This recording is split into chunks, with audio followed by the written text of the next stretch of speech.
أعوذ بالله من الشيطان الرجيم بسم الله الرحمن الرحيم والذين يتوفون منكم ويذرون أزواجا يتربصن بأنفسهن 4 أشهر وعشرا فإذا بلغن أجلهن فلا جناح عليكم فيما فعلن في أنفسهن بالمعروف والله بما تعملون خبير ولا جناح عليكم فيما عرضتم به من خطبة النساء أو أكننتم في أنفسكم علم الله أنكم ستذكرونهن ولكن لا تواعدوهن سرا إلا أن تقولوا قولا معروفا ولا تعزموا عقدة النكاح حتى يبلغ الكتاب أجله واعلموا أن الله يعلم ما في أنفسكم فاحذروه واعلموا أن الله غفور حليم. دا سورة البقرة دا او آیات نمبر دے 234 او 235. والذین او آغا کسان یتوفون منکم چی وفات شستاسونا ویذرون او پریگ دی ازواجن ببیانی یتربصنا انتظار بکی بی انفسهن پخپلو زانونو باندی 4 اشهر و 10 سلور میاشتی و لسو رزی فیضا بلغنا کل چی ورسیگی اجلهن آغا نیٹی خپلیتا نو پلا جناح علیکم ننشتے سے گناہ پتاسو باندې پی ما پاکار کی پالنا چې دیوی کوي پی انفسهن پخپلو زانونو بالمعروف په شرعي طریقه والله الله پاک بما هغه عملونو تعملون خبیر چې تاسو یې کوي خبردار دی. ولا جناح علیکم او نشته ګناه پتاسو باندې پی ما په هغه الفاظو کې عرضتم چې اشاره کوي تاسو به پاغي سره من خطبه النساء د غختو د زنانو او اکننتم فی انفسکم یا پټ ساتي په خپل زړونو کې علم الله الله پوی دی انکم ستذکرونهن چې بشک تاسو به یادوي دیو لره تذکرې به کوي د دې زنانو ولکن لا تعایدوهن سرا لیکن وعده وسره مکوي پټي الا ان تقولوا قولا معروفا مگر دا چې تاسو وایي وینا خیسته او نیکه ولا تعزموا عقدة النکاح او مکل کوي تاسو غټه د نکاح حتی تر دې پورې یبلغ الکتاب اجلو چې ورسیږي عیدت مقرر نیټې ته وعلموا پوه شئ ان الله چې بشک الله پاک یعلم پوهیږي ما پی انفسکم هغه چې په زونو تاسو کې دی فحذروه نو وی ریږي دا غنه وعلموا پوه شئ ان الله چې بشک الله پاک غفور بخون کې دی حلیم صبرناک دی. ربط د دې آیات د مخ کې سره دا ده چې مخ کې عدت د طلاق او داغي متعلقات ذکر شو نو وس د خاوند د وفات عدت ذکر کیږي دا یو ربط شو. دویم ربط اداره چې مخ کې آیات کې الوارث وعلى الوارث مثل ذلك په دې کې اشاره و چې د وفات د خاون ته چې خاون وفات شي نو ام به دغه زنانه له چې دنو داغه د تیور کولو خرچه به چې دنو ورکړی کیږي. نو وس حکم د خزي د عدت ذکر کيو مخکې د طلاق د عدت ذکر وو وس د خزي د عدت ذکر دی چې خاون مړ شي نو دا به څه کوي مقصد هم دا دی چې خاون مړ شي د هغې د عدت مسله بیانېږي حکم یې بیانېږي. د طلاق و عدت جدا و او چې خاون مړ شي د هغې ښځې عدت جدا دی. د طلاق و عدت خو تاسو زده کو که نه چې طلاق وي ښځې له ورکړی شي د هغې عدت 3 میاشتې دی چې د کمو بیماري نه راځي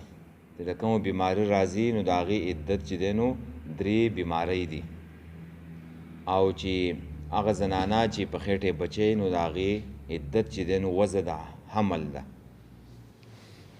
اوس یو زنانه چې دی نو هغه وفات یو سړی خاوند وفات شي نو د هغې د زنانه عدت چې دی نو بیانوي والذین او هغه کسان یتوفون منکم چې وفات شي ستاسو نه یتوفون منکم یموتون چې مړه شي منکم ستاسو نه دا د مجهول صیغه ده چې وفات کړی شي ځکه دا مرګ د چا په وس کې نه دی مرګ به راځي ویذرون او پرېږدي تفسیر قرطبي وایي ویترکون او تفسیر جلالین هم وایي چې پرېږدي ازواجن بیبیانې یتربصن انتظار به کوي بانفسهن په خپلو ځانونو باندې 4 اشهر و 10 څلور میاشتې او 10 ورځې د څه نه به انتظار کوي عن الخروج وعن زینة وعن نکاح انتظار به کوي د 3 شیانو نه عن الخروج د کور نه به نه وځي بار ته دومره موده به نه وځي دا 4 میاشتې او 10 ورځې به د خاوند په کور کې تېروي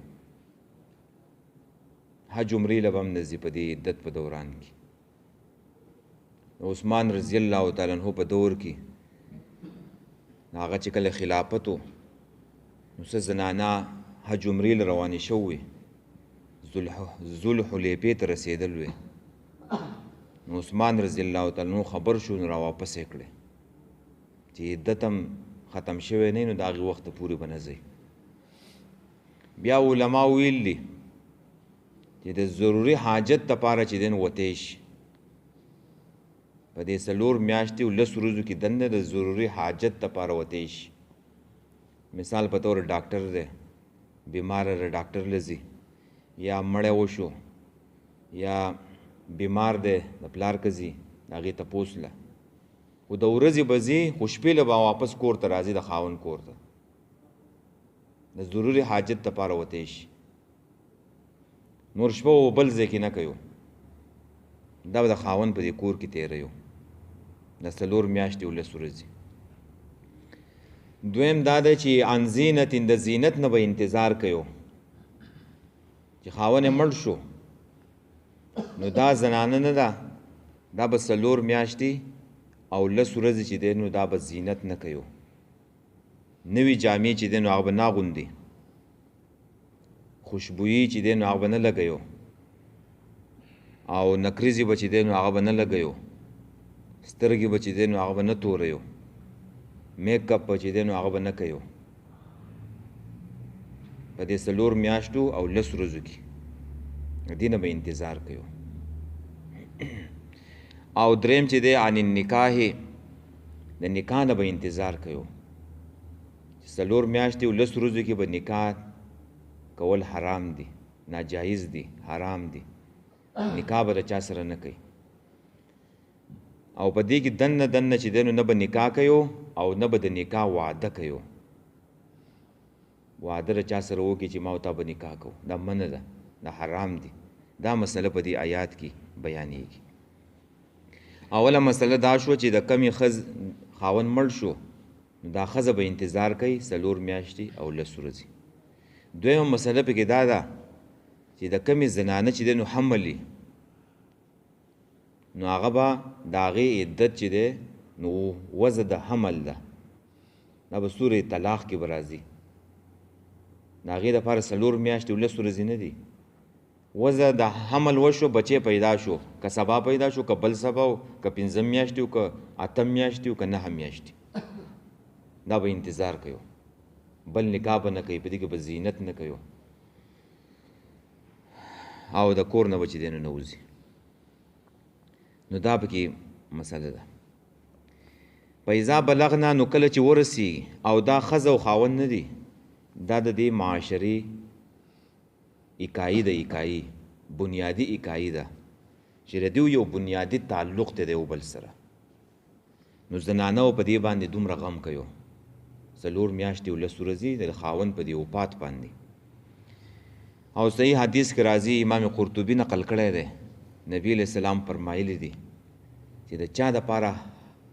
حلال نه دي چې په چا باندې د 3 ورځو نه چې دی نو زیات غم وکړي سوا د ښځې نه په خپل خاوند باندې. یو سړی مړ شو، د ښځې پلار مړ شو، ورور یې مړ شو،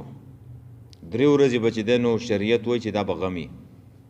د دې نه اخوا چې دی نو بیا غم کول حرام دي، ناجایز دي. او صرف هغه زنانه چې د هغې خاوند مړ شي نو هغه به 4 میاشتې او 10 ورځې چې دی نو دا به غم کوي، انتظار به کوي، دا به د خاوند په دې کور کې تېروي. نو زموږ په معاشره کې داسې نشته ښه په دې باندې عمل نه کیږي. که یوې ښځې پلار مړ شو، ورور یې مړ شو، نو هغه به ټول کال چې دی نو دغه شان غم به په غم کې به اړی. نو دا چې ته ټول کال داسې په غم کې اړی نو کال پس بل مړی کېږي، بیا دا دومره غم په هغې کې اړی، بل کال بیا چېرته بل مړی کېږي، دومره په هغې کې اړی. نو د دین څه شی جوړ شو؟ او یا پلار مړلی، ورور مړلی،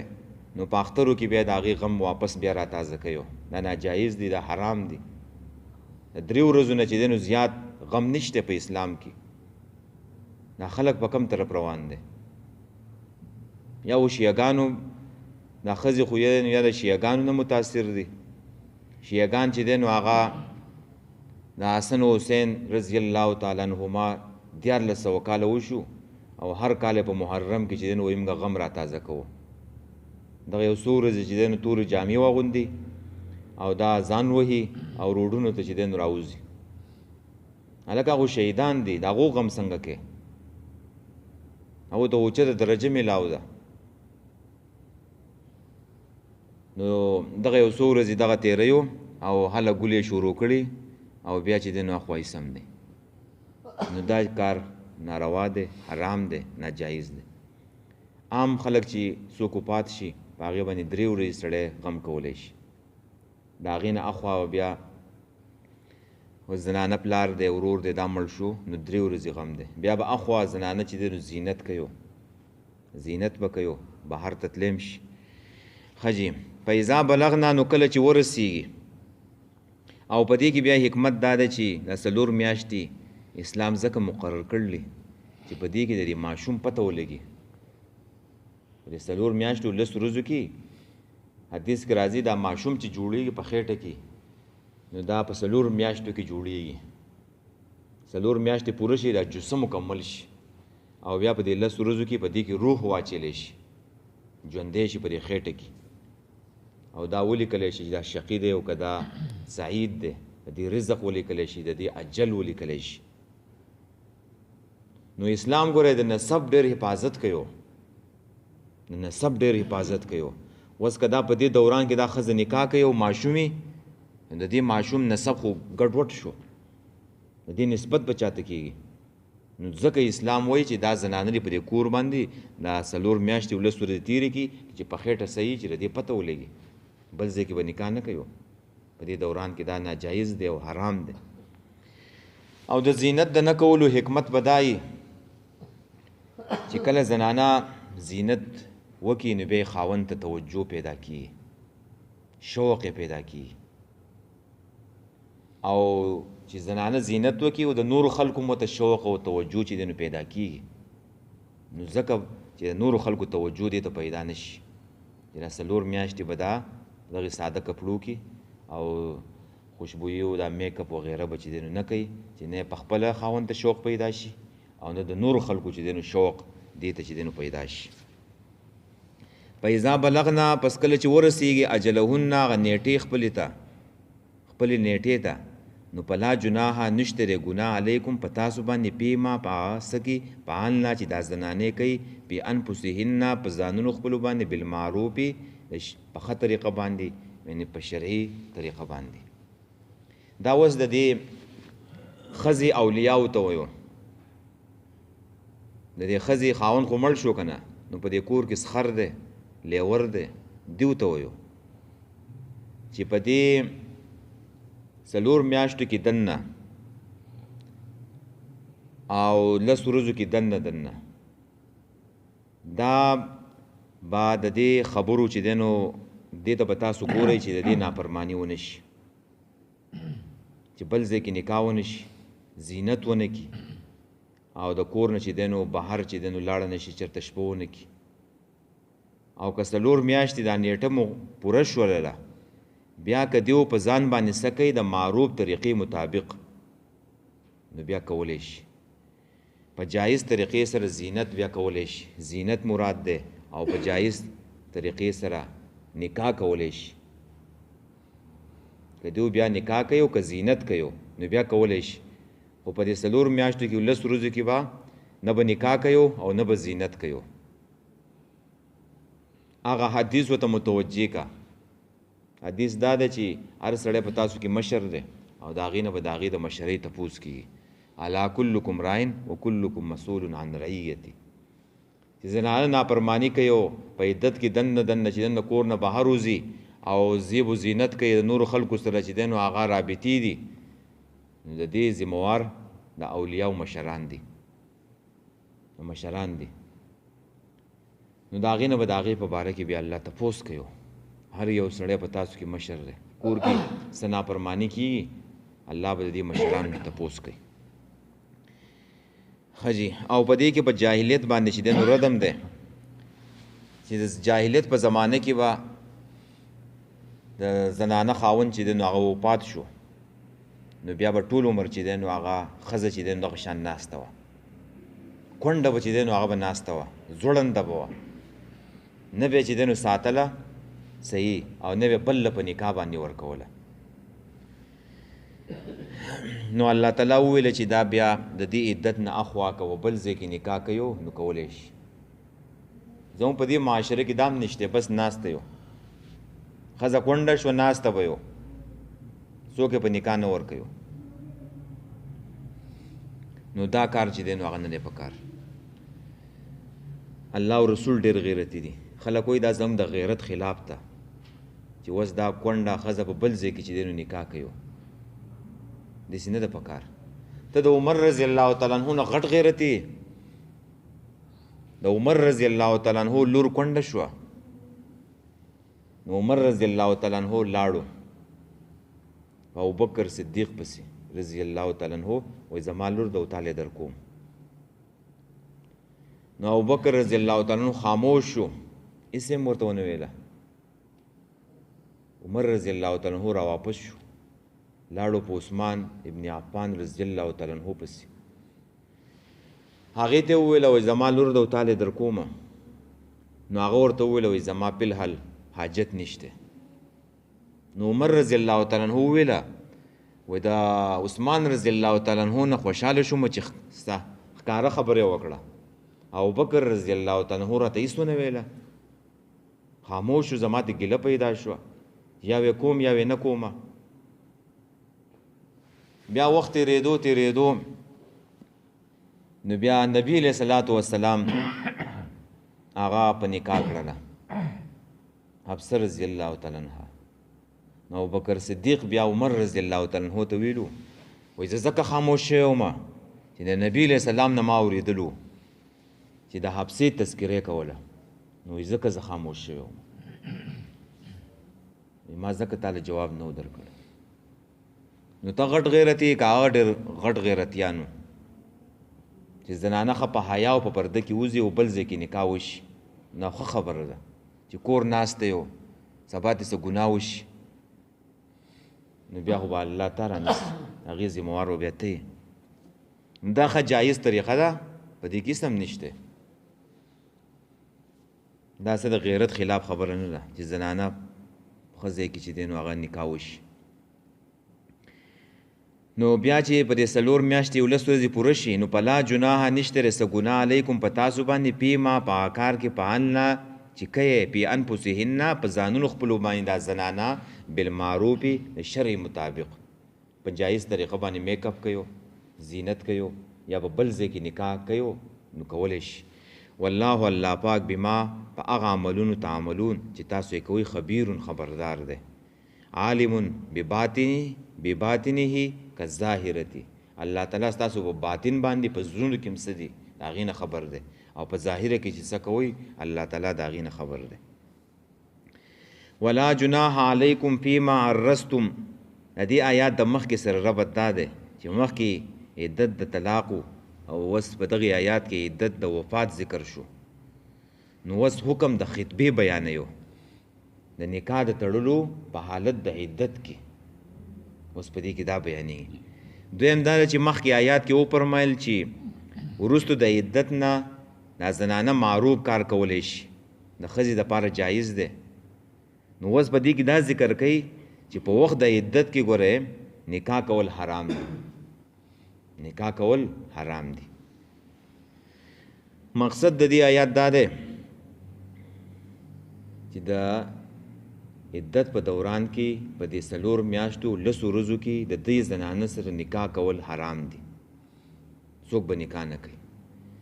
او نه به ورته څوک نه به ورسره څوک وعدې کوي د دې د نکاح کولو وعدې. البته صرف په اشاره سره چې دی نو خبره کولی شي، اشاره سره. یعنی انسان مطلب دا دی چې ته ولې جلدي کوې چې دا عدت یې ختم شي که نه، لږ صبر کوه، اوس په دې کې وعدې مه کوه، پټې خبرې مه کوه، لږ صبر وکړه چې دا عدت یې ختم شي. ولا جناح او نشته دی څه ګناه علیکم په تاسو باندې فیما په هغه الفاظو کې عرضتم چې اشاره وکئ به تاسو په هغې سره من خطبة النساء د غوښتو د زنانو او اکننتم یا پټ ساتئ پی انفسکم په زړونو خپلو کې.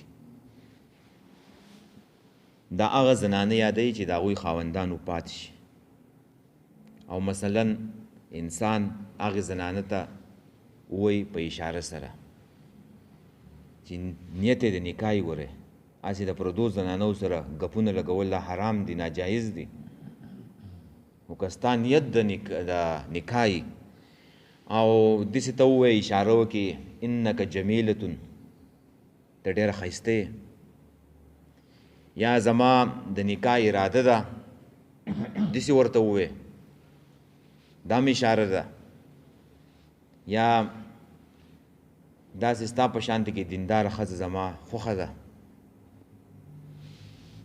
او ارمان دی چې ستا په شان ښځه ما وکړی، نو دا اشارې دي. په اشارو کې سړی څه خبرو کې چې هغه هوښیاره زنانه یو نو هغه پرې پوه شي. نور ښکاره خبرې ډایرکټ خبره کول د نکاح او نکاح تړل په دې کې په دې 4 میاشتو 10 ورځو کې دا حرام دي، ناجایز دي. صرف اشاره کولی شي، چا پوه شي چې زما عدت پوره شي نو زه بیا نکاح کوم. علم الله الله پوه دی انکم چې بېشکه تاسو ستذکرونهن چې تاسو به یادوئ هغوی لره دغه زنانو لره. یعنې دا هم د الله تعالی احسان دی چې دا یې منع نه کړه، دا خبره هم چې دی نو جایز کړه چې الله ته پته و چې انسانان په زړونو کې به دا خبرې اوړي راوړي چې دغې زنانه سره ما نکاح وکړی، نو دا هم د الله احسان دی چې د هغې اجازت یې ورکړو، پابندي یې پې چې دی ونه لګوله چې تاسو به هغوی یادوئ. ولکن لا تواعدوهن سرا، لیکن د هغوی سره وعدې مه کوئ پټې، یعنې د نکاح وعدې ورسره مه کوئ پټ. دا مطلب چې ته ورته ټلیفون وکړې یا ورته خط ور ولېږې یا ورسره چې دی نو د بل چا په ذریعه ورته ووایې، نو دا وعدې ورسره مه کوئ. ځکه دا واده که تا وکړله نو دا واده ګورې هم نکاح شو ایسته، ځکه چې چا واده وکړه مسلمان خو چې واده وکړي بیا یې نه ماتوي که نه، او که ماته کړه بیا خو مسلمان منافق شو. نو دا واده هم ګورې نه کوئ په دې دوران کې چې ټیک د ما او تا به چې دی نو نکاح کوو، نو دا خو واده شوه. دا داسې شو لکه تا چې دا نکاح کړی دا 4 میاشتې دا 10 ورځې کې دا ستا دا پردۍ ښځه ده، دا په عدت کې ده. الا ان تقولوا قولا معروفا، مگر دا چې تاسو ووایئ نیکه خبره د شریعت مطابق خبره. ولا تعزموا عقدة النکاح، او مکله کوئ غوټه د نکاح حتی تر دې پورې یبلغ الکتاب اجلو چې ورسیږي هغه عدت مقرر نیټې ته. په دې منځ کې به چې دی نو نکاح نه تړلی کېږي، دا نکاح به ګورې باطلي، دا به ناجایزي، دا نکاح به ګورې حرام وي او که چا کولو نو ته به ورځې او دا خلک به منې کې چې دا په عدت کې ده. چې عدت ته ورسېږي بیا وروستو د هغې نه نکاح کوه 4 میاشتې او 10 ورځې تېرې شي او هسې که په زړه کې ساتي نو هم خیر دی چې په زړه کې ته دا خبره ساتي او اکننتم فی انفسکم چې په زړونو کې تاسو پټ ساتئ مطلب دا دی چې په زړه کې سړی ووایي چې دا دغه ختم شو عدت نو زه به د دې سره نکاح کوم نو دا هم خیر دی او ډایرکټ د نکاح خبره او نکاح تړلو دا حرام دي وعلموا پوه شئ ان الله چې یقینا الله تعالی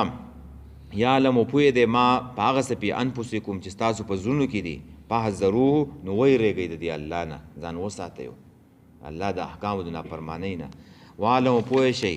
ان الله چې یقینا الله پاک غفور بخونکی دی که ستاسو نه څه خبرو کې څه زیاتې کمې وشي نو الله ورته بخانه وکړي او حلیم صبرناک دی زر څوک نه رانیسي چې سزا وله ورکړي صبر ورته کوي وروسته چې دی نو بیا رانیسي ښه جي بس دی والذین کسان یتوفون چې وفات شي منکم ستاسو نه ویذرون او پرېږدي ازواجن بیبیانې یتربصن بانفسهن انتظار به کوي په ځانونو خپلو باندې 4 اشهر و 10 څلور میاشتې او 10 ورځې فاذا بلغنا پس کله چې ورسیږي اجلهن هغه نیټې خپلې ته فلا جناح نو نشته دی ګناه علیکم په تاسو باندې فیما فاکار کې پالنا چې دا زنانې کوي فی انفسهن په خپلو ځانونو باندې بالمعروف د شریعت مطابق چې هغه زینت دی او نکاح کول دی والله الله پاک بما فاق عملون تعملون خبیر چې تاسو یې کوئ خبردار دی ولا جناح علیکم نشته دی ګناه په تاسو باندې فیما په هغه الفاظو کې عرضتم چې اشاره وکئ به په هغې سره من خدمت النساء په غوښتو د زنانو سره او اکننتم فی انفسکم یا پټ ساتئ په زړونو کې نو په دې باندې څه ګناه نشته علم الله الله پوهه دی انکم چې بېشکه تاسو ستذکرونهن چې تاسو به تذکرې کوئ د دغې زنانو خو دا خبره یاده ساتئ ولکن لا تعاهدوهن سرا لیکن وعده به نه کوئ د نکاح وعدې مه کوئ سرا پټي الا ان تقولوا مگر دا خبره کولی شي الا ان تقولوا مگر دا چې تاسو ووایئ قولا معروفا وینا نیکه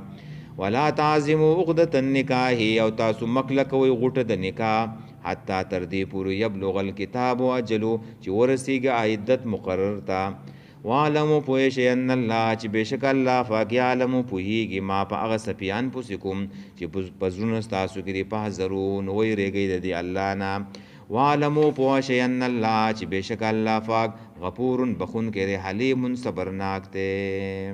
وایي